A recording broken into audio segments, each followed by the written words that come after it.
আজকে আমি বানাবো সকালের জলখাবার হেলদি চিড়ার পোলাও। চিড়া খুবই হেলদি হয় আমরা জানি। তাও আরও কি করে হেলদি করা যায়, কড়াই দিয়েছি 2 চামচ সরষের তেল, কালো জিরা, পেঁয়াজ, হলুদ, লবণ দিয়ে আমি পেঁয়াজটাকে 2 মিনিট হাই ফ্লেমে ভেজে নেবো, যাতে একটা ক্রাঞ্চি ভাব আর সফটনেস দুটোই ব্যালেন্সে থাকে।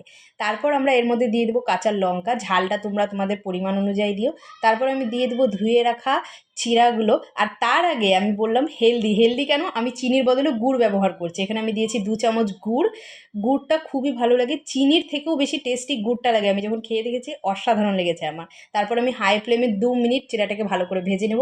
আর সঙ্গে তোমরা কিশমিশ দিতে একদম ভুলবে না, যেটা আমার স্কিপ হয়ে গেছে। কিশমিশটা তোমাদের ভালো লাগলে দিয়ে খেয়ে দেখো, অসাধারণ লাগে। আমি যেভাবে বানিয়েছি তোমরা বানিয়ে খেয়ে আমাকে প্লিজ কমেন্ট করে জানাবে তোমাদের কেমন লেগেছে, কারণ আমার তো অসাম লেগেছে। তো চলো